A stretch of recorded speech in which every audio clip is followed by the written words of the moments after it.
10 വർഷത്തിനു ശേഷം ജമ്മു കാശ്മീർ മറ്റൊരു തെരഞ്ഞെടുപ്പിനെ നേരിടുകയാണ്. സെപ്റ്റംബർ 18, 25, ഒക്ടോബർ 1 എന്നിങ്ങനെ 3 ഘട്ടങ്ങളിലായാണ് തെരഞ്ഞെടുപ്പ് നടക്കുന്നത്.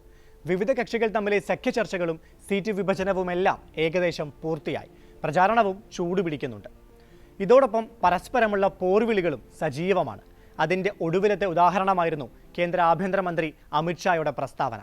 ഭരണഘടനയിൽ ജമ്മു കാശ്മീരിന് പ്രത്യേക പദവി നൽകിയിരുന്ന ആർട്ടിക്കിൾ 370 ഒരിക്കലും തിരിച്ചു വരില്ലെന്ന് അമിത്ഷാ വെള്ളിയാഴ്ച ജമ്മുവിൽ വ്യക്തമാക്കി. നാഷണൽ കോൺഫറൻസ് നേതാവും മുൻ മുഖ്യമന്ത്രിയുമായ ഒമർ അബ്ദുള്ളയുടെ പേരെടുത്തു പറഞ്ഞായിരുന്നു അദ്ദേഹത്തിന്റെ പ്രഖ്യാപനം.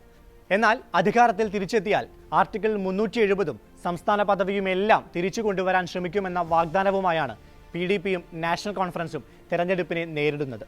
2014 അവിഭക്ത ജമ്മു കാശ്മീർ നിയമസഭയിലേക്ക് അവസാനമായി തെരഞ്ഞെടുപ്പ് നടന്നത്.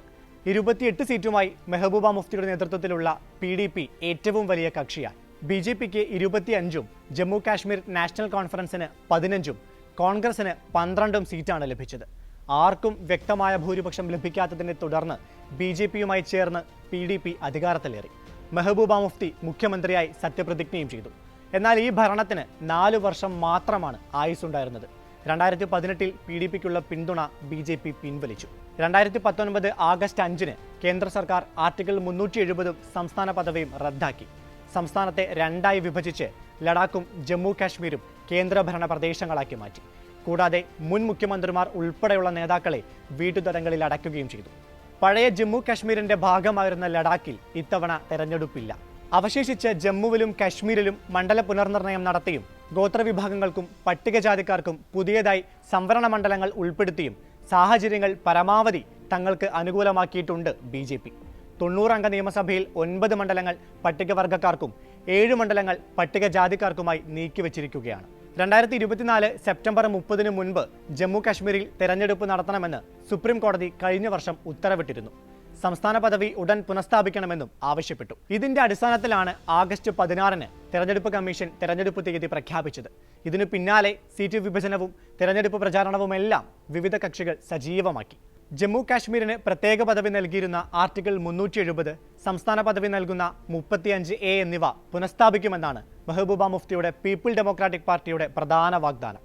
2019 ഭരണഘടനാ വിരുദ്ധവും നിയമവിരുദ്ധവുമായ ആർട്ടിക്കിൾ 370, 35A എന്നിവയുടെ അസാധുവാക്കൽ കാശ്മീർ പ്രശ്നം കൂടുതൽ സങ്കീർണമാക്കിയെന്നും പ്രദേശത്തെ ജനങ്ങളുടെ അന്യവൽക്കരണം കൂടുതൽ ആഴത്തിലാക്കിയെന്നും PDPയുടെ പ്രകടന പത്രികയിൽ പറയുന്നു.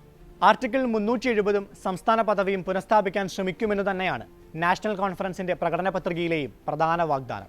സംസ്ഥാന പദവിയും ആർട്ടിക്കിൾ 370 എടുത്തുകളഞ്ഞ കേന്ദ്ര തീരുമാനത്തിനെതിരെ ആദ്യ സമ്മേളനത്തിൽ തന്നെ പ്രമേയം കൊണ്ടുവരുമെന്ന് പാർട്ടി നേതാവ് മുൻ മുഖ്യമന്ത്രിയുമായ ഒമർ അബ്ദുള്ള പ്രഖ്യാപിക്കുകയും ചെയ്തു.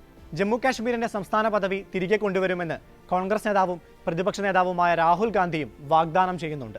ഇത് ഉറപ്പാക്കുക എന്നത് രാജ്യത്തെ ഓരോ പൗരന്റെയും കടമയാണ്. കശ്മീരിലെ ജനങ്ങളുടെ അവകാശങ്ങളും അന്തസ്സും BJP കവർന്നെടുക്കുകയാണെന്നും അദ്ദേഹം ആരോപിച്ചു.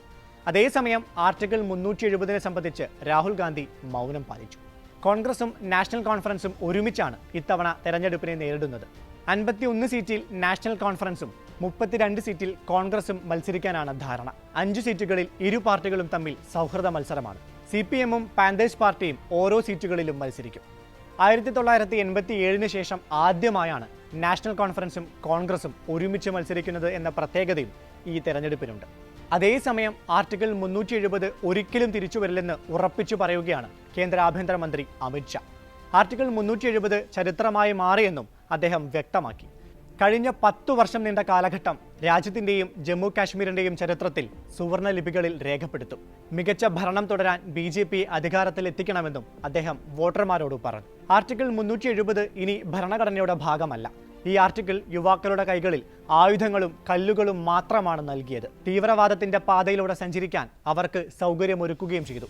ഫലം എന്തുതന്നെയായാലും ഗുജറുകൾക്കും ബക്കർവാളുകൾക്കും പഹാഡികൾക്കും അനുവദിച്ച സംവരണത്തിൽ തൊടാൻ നിങ്ങളെ അനുവദിക്കില്ലെന്ന് ഒമർ അബ്ദുള്ളയോട് ഞാൻ പറയാൻ ആഗ്രഹിക്കുന്നു.